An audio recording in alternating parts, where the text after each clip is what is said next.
Hello, David Paul here. I'm going to make this part B of the video I just made about Scotland, about getting the bolts in and so on, because it seems like when you look at Scotland, like nothing's going on and I'm not doing anything at all, which is entirely not true, because I've got this other site at the house where I'm also working.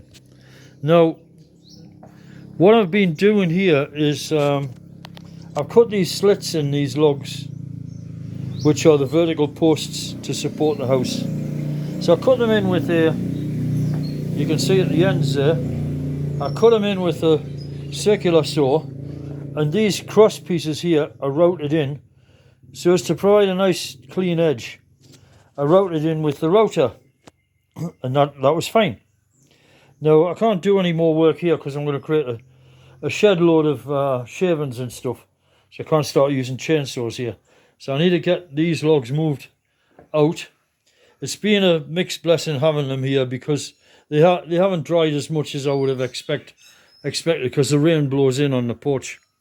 So anyway, that's them. And then what happened is I started chainsawing, and the chainsaw packed in, and it seemed something drastic. It wasn't, it was overheating, it definitely was, but it also run out of gasoline. So I've refilled it today. And I was tired that day as well, and prone to being a bit negative about everything. So what I did is I refilled the chainsaw with gasoline, and now I've attacked the same problem yet again. So now I started cutting these slits into these keys for the keys for the beams to start going into. And I've just noticed something. I didn't cut that one accurately, so there I need to take that little sliver off. But this one has been done okay. It's a bit wide of the mark, not quite what I want. And then as time has gone on from these two, it's funny how skills develop really, really fast. If you look at that, the third one that I've done, they're perfect. That's a perfect cut, and that was done without the leading edge of the pre-cuts being put in with this was one that I hadn't put the pre-cuts in with the circular saw. So that's a really good piece of work, that. And let's see, look at number 4 and see if I managed to do good there as well, or whether I made a mess of that. So, because you can do well and then you lose your concentration or get cocky. Nope. So the skill has kicked in. Look at that. They're straight as a die.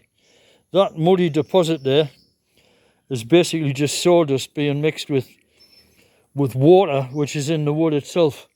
You think, why is water getting spewed all over on this job? Because the wood's soaking wet. Okay, so that's that. There's 4 of them done. One of the next tasks is to remove this side edge here where the circular saw went down and it doesn't go deep enough, so I need to strip that off somehow. And that, I don't know if I'm up for doing that with a chainsaw, but I guess, well, we'll see. We'll see how I tackle that. But it's bloody hard work, standing there all the time with this screaming banshee of a saw going. And that's it. Now at the minute, we're also held up by the fact that it's coconut season, so they're bringing in the harvest. And that is number 1 most important thing, to get that harvest in. So it means that there are no workers available to give me a hand with anything that might be heavy. So I'm having to occupy myself with little jobs. And what's also conspiring against me is the fact that we keep having what they're called brownouts. I don't know why they call them brownout. A brownout to me is scientifically, it's accurately a reduction in voltage or current or whatever, the availability of power, but not the total loss of it. Whereas here they just cut it off. That's what you call a blackout. Blackouts and brownouts. But anyway, they like to call them brownouts. And that's it. So that's it for the moment, Just keep chewing. It's big stuff that I'm doing, Working with logs is just big stuff.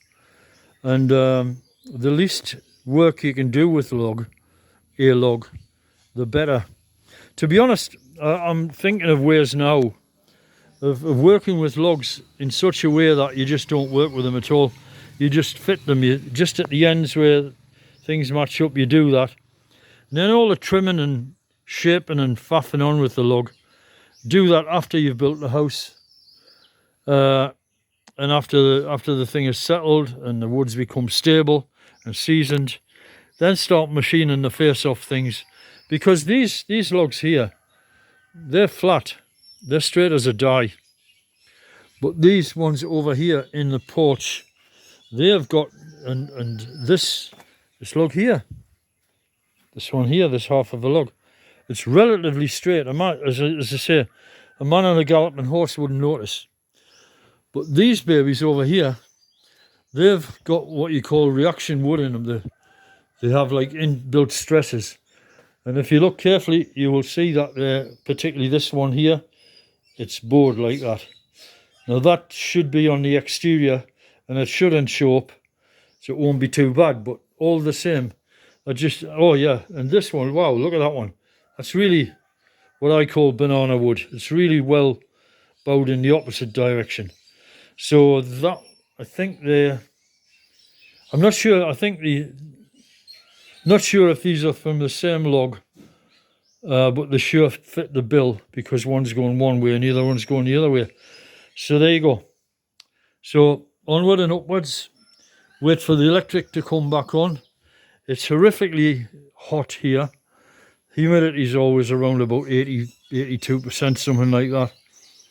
It's been a little bit overcast, thank God, so the solar power bit's gone down a bit. I brought a 30-watt solar panel here. Don't bring solar panels to the Philippines. Sniff around and you can find cheap ones. Buy smaller ones, have lots of small ones rather than big ones, because they become much stronger as they get smaller and stiffer and so on. And of course the loss of one panel isn't disastrous. You know, you haven't lost a lot of money if you smash one small panel. So I'd be going for these kind of smaller ones. Anyway, I brought this 30-watt panel here and it is succeeding in charging various things. But a word of warning to people who buy in solar type things. So I've got it running this fan. So that's keeping it, strangely enough, I'm sitting here and it is actually keeping me cool, that tiny little bit of a breeze. I bought this apparatus to output sound from my phone so I can listen to stuff I'm watching on YouTube or stuff. And the damn thing is not charging. It is charging from the solar panel on the top, but it will not take a current from a charger. That's a very bad no-no. That it's going to take 1,000 years. The rate it's going, it's going to take forever to charge. So beware of things. If you buy solar charging things, or solar charging things, or things that can be charged from USB ports, before you leave the shop, make damn sure that they do what you think they're going to do. This one here, it's a beautiful little lamp. That's going to look really fabulous on a boat. Just cut out a recess for it and fit it in, and then when you want it, you can pull it out. I'm not too fond of the idea of electrics on boats. I prefer discrete devices. So this has got on the back, it's got a USB port thing there, and it's got the button to turn the light on, so the light's going on. But that light, lovely little thing, look at it. Various functions. But let's kill that one. Get it off quick. But the problem is, this damn thing is not taking a charge either, so I don't know. I have no idea what percentage charge this is on. It looks possibly 25%, but I'm not sure.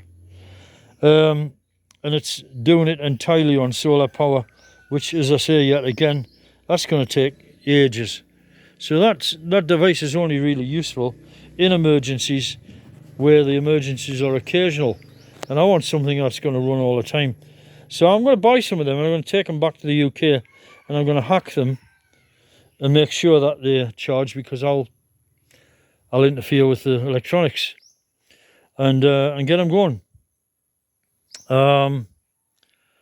Yeah, there's another light in there which my sister-in-law purchased, and it is operated from a remote control.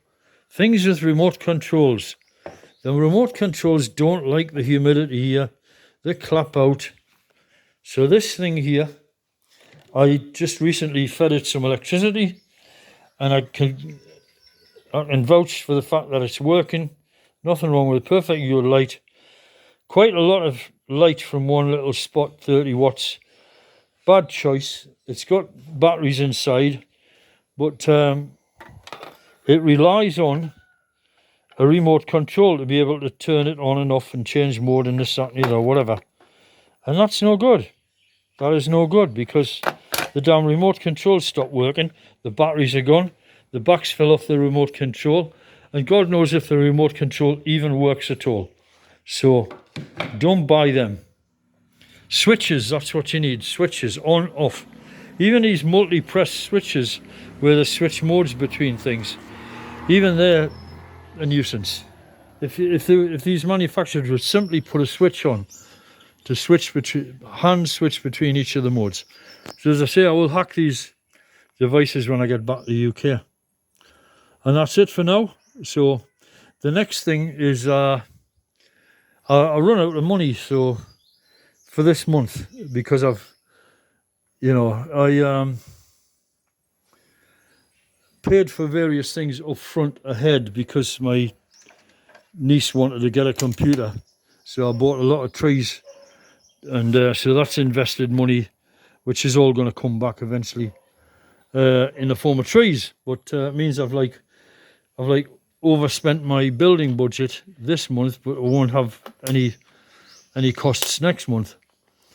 So it means that at the minute I'm just treading water, finding jobs to do until Monday, when I go and collect my wage, my pensions, and I start moving forward again. So that's it. Next job, if I get electricity back, is to start flattening the faces of these logs using the railway line. Now that's going to be very informative for me, if not you, as to whether it works or not. The plan, let's find out. So that's it. Jesus be with you.